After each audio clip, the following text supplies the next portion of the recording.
Hello everyone, welcome back to the channel. So Microsoft has just released a completely redesigned for the agent builder experience. Till now, we were building the agents just like conversational agents, not the proper agents, which does like autonomous tasks for us. But with this new experience, it's totally like changed. It's changed 360 degree, I would say.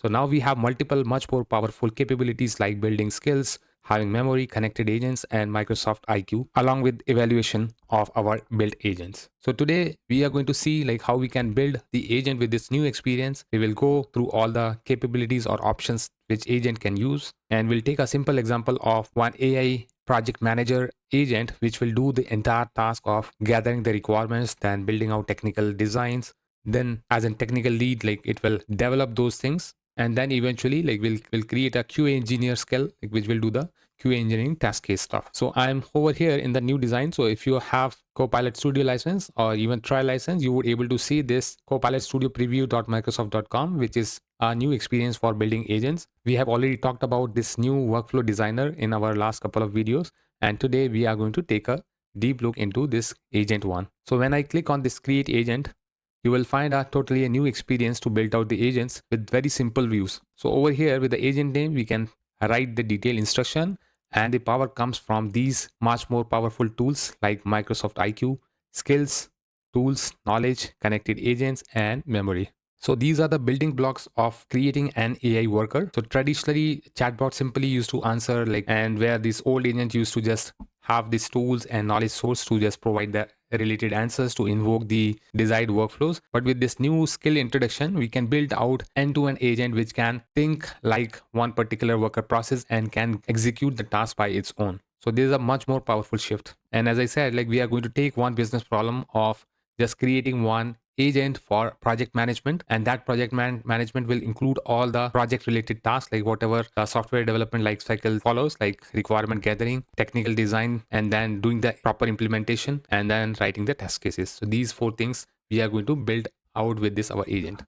So let's start by giving a name to our agent. So I will say project manager agent, and we can write the detailed instruction for it, like what this agent is supposed to do.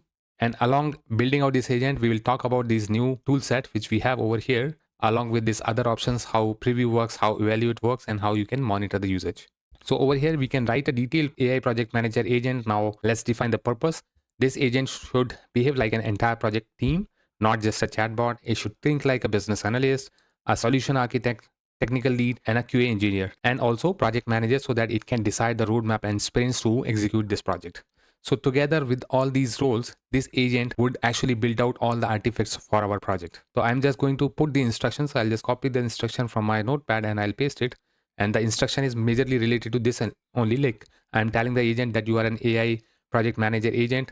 Whenever user asks build a system, application, or workflow business solution, then start with requirement gathering, then generate project deliverables, and use skill whenever it's applicable. For example, we want business analyst skill to generate the BRDs, solution architect skill to generate the technical design documents, technical lead to generate the actual database level architecture or designs, plus the if we are going to choose the power apps, then plus the screen designs. And then QA engineer will do a mapping with the task cases with the initially generated requirements. So I'll just paste my instruction over here.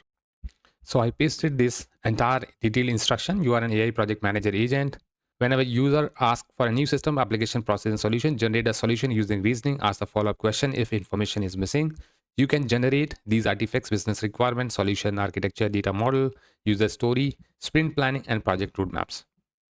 So all these detailed instructions are given over here, and we can then switch to the important aspect, that is skills. So for each artifact, we are going to actually build one skill, individual skill. Skills are nothing but this think skill as of a personalized expertise. So instead of one massive prompt instruction over here, we can create multiple focus capabilities. So each skill will be responsible for specific areas of expertise.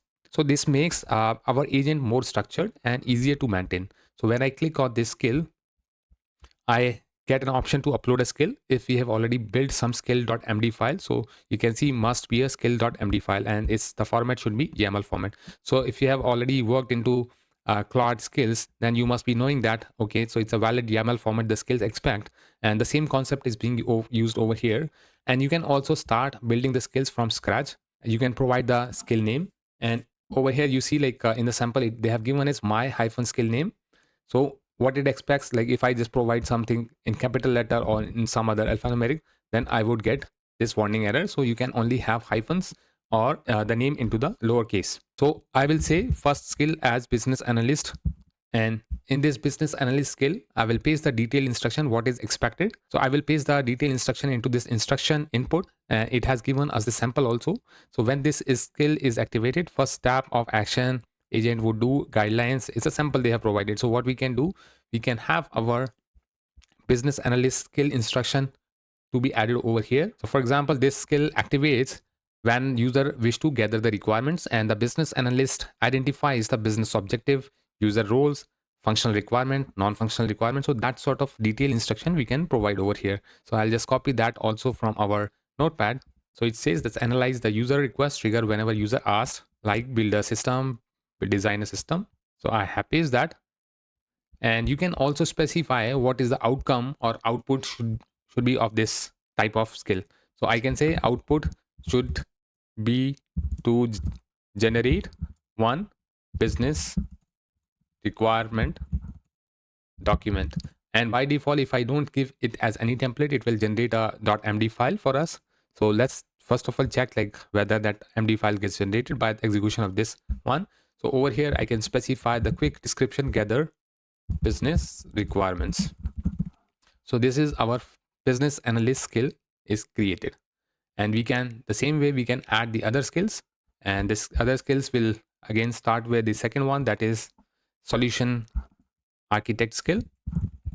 And the objective, the description would be once the requirement is available, then architecture begins. So in instruction you can provide when this should be activated. So this skill has to be activated when the requirements are generated, and this skill will help us to decide what platform should be used, what integrations are required, and what data structure we are going to use. In case of our Power Platform scenario, we can give it a separate instruction that it's an application for Power Platform. It may recommend Power Apps, Dataverse, Power Automate, Power BI, wherever it's necessary. So I can say when this skill is activated, create a solution architecture, identify a platform, database, integration endpoints, and finally generate a architecture diagram description.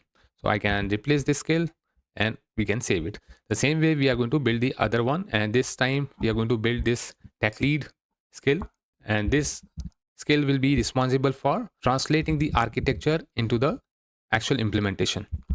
And in instruction we will provide the detailed instruction, and I will say generate technical implementation detail, create tables, relationship forms, and screen, and recommended platform is Power Platform component. So you can paste that instruction and save it. We got our 3 skills created, and now we are going to create a QA engineer skill. And this is important because AI generated applications generally ignore this testing part. So we want to have this inbuilt into our project manager agent, so that always, like whenever an application is requested, it should have the proper test cases with it. So I'll say like testing scenarios coverage, and instruction skill is QA engineer. So create test case scenarios and generate functional and negative test cases, UAT, performance test as well. And finally, we'll have this project manager, which will decide the roadmap and the sprint planning for our this project execution. So I will say project manager. Once all artifacts are generated, then use project manager skill to plan execution. And in instruction, we'll provide the detailed instruction, generate an implementation plan or roadmap, create the Apex user stories, sprint planning, risk, and timeline. And we have created this skill also. So now we have these 5 skills created, and we have our project manager agent. We have provided this power of skills so that it can use that for reasoning, for generating the content and the required artifacts. And now we have this tool section. So how tools and skills are different. Tool is basically the action centric part of the agent. So tool perform the actions, and skill while it generates the content. So consider this example that once these artifacts are generated by this skill, then we can have our tool, and let's say this tool could be a Power Automate, which can take the input from this generated content and then create the individual artifacts. If we want to have those artifacts in docx or proper template, then we can have this tool integrated. For example, one simple flow. So that's how this tool is separated from skills. So skill is generally used for enhanced reasoning and then generating the content. And we have this knowledge base. So knowledge is again same as like earlier in the classic agent we used to have. So for our case, we can add the knowledge, and we can add some template documents from our SharePoint site.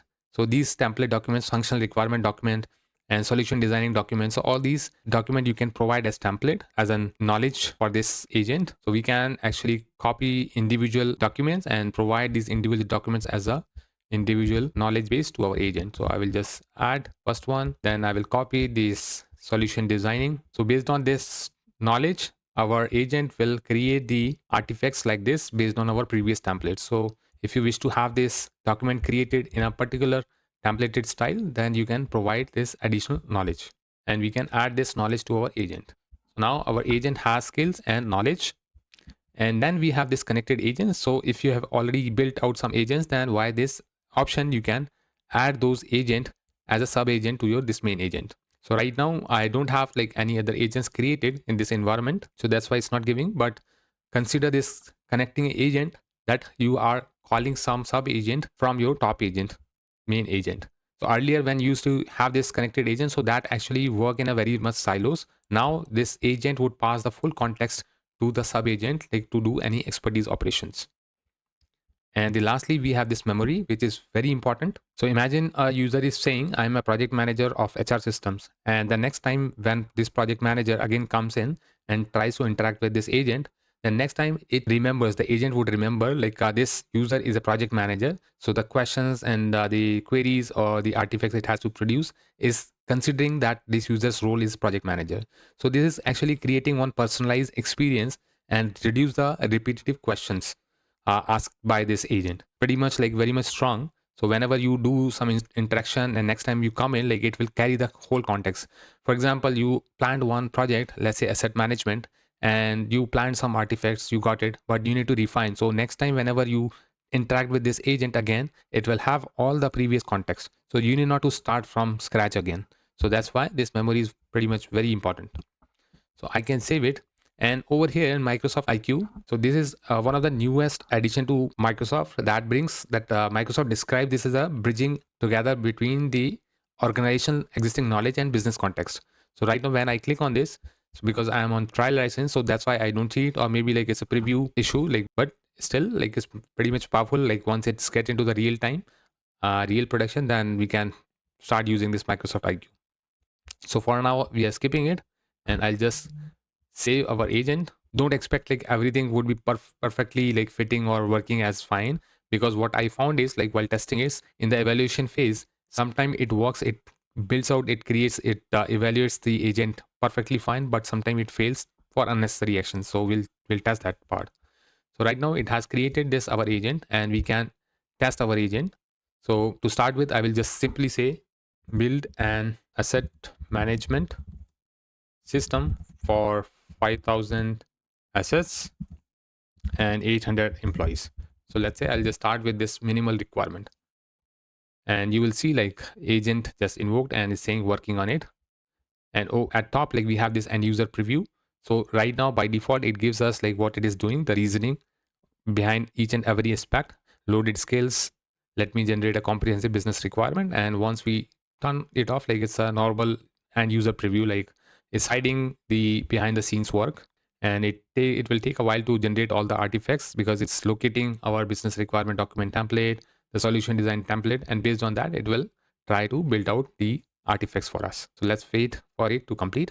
And if you see like saying that to define the requirement, then proceed through the skills. Let me invoke the skills sequence, business analyst, then solution architect, then tech lead, QA engineer, project manager. So it's doing step-by-step execution. So it has executed our requirement. And if I scroll up, and we can see like what reasoning and what different step it did to reach at this conclusion. The deliverables complete and 5 documents generated, business requirements, solution architecture, QA project plan, and along with the timelines. And it has decided on the front end, mobile and back end questions also. It has decided on the tax summary also. And we have this detailed BRD, project planning, QA test, and solution architecture document also available. For example, because I know like I would be using Power Platform as technology, and what it has generated, the tax summary is related to this front end, this mobile React Native. So I think like I would not need this. So I can say like, okay, I would be using the tech stack as Power Platform, and then it will refine the documents again and keeping the memory, the agent memory in place. And once like we are ready with our this agent, then we can get into the evaluation mode, and it's very critical. So evaluation allow us to automatically test our agent. So instead of and manually entering dozens of prompts and then checking the stability of this agent, what we can do is like we can start with the quick test cases. So you can click on this generate 10 conversation, and it will generate the conversations for us. And with this generated conversation, we can just trigger a evaluation of our this agent against the stability, against the answering the correctness of answers. If I scroll down, you can see like I have this evaluate button where we can just kick off the evaluation. So with these different questions, it will evaluate this agent against, and some of them could be failing, some of them could be passed, and we will get the detailed analysis of our agent afterwards. And in the final tab, like this is monitor. So once we publish our agent and how the interaction is being done with agent, we can monitor the capabilities, we can monitor the usage over there.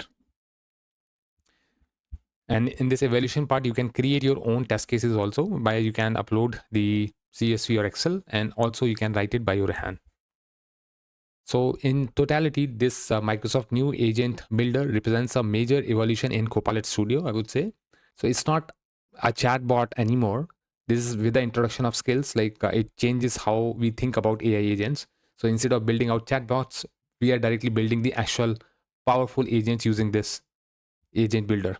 So right now you can see like I have multiple these failures, and this I try to like resolve in multiple cases. So sometimes it gets resolved, sometimes it start behaving as expected, maybe like it's in evaluation is preview, so that's why we are not getting the expected output out of it. But still like it's good to have this feature, and I'm sure like it will be evolved in future releases. I enjoyed this new experience a lot, and I hope the same for you. So that is it for today. Thank you.